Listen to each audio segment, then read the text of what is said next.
Pakistan Peoples party کے senior رہنما senator تاج حیدر نے کہا ہے کہ وزیر اعظم کتنی ہی دھمکیاں دیں اور کچھ بھی کرے، اس سے جمہوریت کو کوئی خطرہ نہیں ہے۔ حکومت کی تحریک عدم اعتماد میں شکست یقینی نظر آ رہی ہے۔ اگر اس کے پاس اکثریت ہوتی تو حکومت جلد سے جلد پارلیمنٹ کا اجلاس بلانے کی کوشش کرتی۔ سچر نیوز کو انٹرویو دیتے ہوئے سینیٹر تاج حیدر کا کہنا تھا کہ جس طرح سے تحریک انصاف کو بنایا گیا، اس کا حشر ایسا ہی ہونا تھا۔ جس قسم کے قوانین انہوں نے پاس کیے ہیں اس سے وہ گرفت اور مضبوط ہو گئی ہے، جیسے کہ فیصلہ کن حیثیت انہوں نے دے دی ہے ریگولیٹنگ اتھارٹیز کو، کہ اب حکومت تیل کے پیٹرول کے دام نہیں فکس کرے گی، اوگرا کرے گی۔ تو انہوں نے قوانین بڑے خطرناک پاس کیے ہیں کہ جن کو رد کرنا ہوگا، لیکن اس پروسیس کے اندر جو ہماری پہلی ترجیح ہوگی وہ یہ کہ ہم ملک کی پروڈکشن بڑھیں، کہ ہماری کاٹن بڑھے، ہماری گندم بڑھے، ہماری چاول کی پیداوار بڑھے، گنے کی پیداوار بڑھے۔ اور یہ میں اس لیے کہہ رہا ہوں کہ آپ 2 فصلیں کر کے اس صورتحال کو ٹھیک کر سکیں۔ پھر انڈسٹریلائزیشن کی بات ہے، جو لیاقت علی خان نے 1950 میں کیا تھا کہ PIDC بنی تھی، تو پبلک سیکٹر کے اندر سرمایہ کاری جو ہے وہ کرنے کی ضرورت ہے۔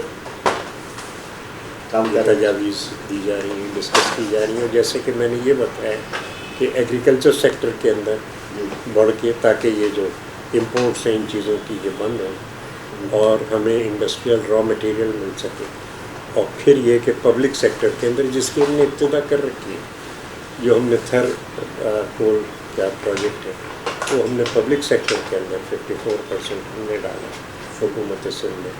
جو ہماری جنریشن کمپنی ہے الیکٹریسٹی کی، حکومت سندھ کی، ٹرانسمیشن کمپنی ہم نے حکومت سندھ کی بنائی۔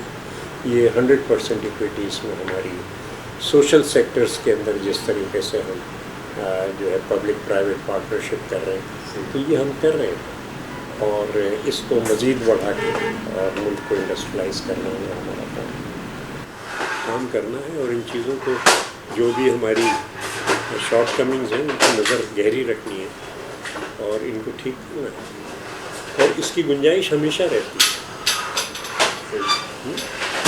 وہ جو حالی نے کہا ہے جستجو کے خوب سے ہے خوب تر کہاں، اور ٹھہرتی ہے دیکھیے جا کر نظر کہاں۔ تو آپ اچھے لیول پہ پہنچ گئے، اب اس کو اور بہتر کر سکتے ہیں، اور بہتر۔ ابھی ترقی کا سفر چلتا ہے۔ پارٹیاں وہاں مضبوطی کے ساتھ کھڑی ہوتی ہیں جن کا اپنا کوئی نظریہ ہو، تنظیم ہو۔ یہ پارٹی اسٹیبلشمنٹ کے بلبوتے پر دوسری جماعتوں کے لوگوں کو جمع کر کے بنائی گئی تھی۔ 3.5 سالہ حکومت میں تحریک انصاف بین الاقوامی قوتوں اور اداروں کی محتاج نظر آئی، اس کے اپنے فیصلے کہیں نظر نہیں آئے۔ عوام اس سے مایوس ہو چکے ہیں۔ انہوں نے کہا کہ پیپلز پارٹی MQM سے ہی نہیں، ان تمام جماعتوں سے ہی بات کر رہی ہے جو پارلیمنٹ میں نہیں ہیں۔ MQM کے پیپلز پارٹی کی اتحادی بننے کے بعد اسے سندھ میں وزارتیں بھی دی جا سکتی ہیں۔ کیمرہ مین عامر کاظمی کے ساتھ S A Mumtaz, Sachar news, Karachi.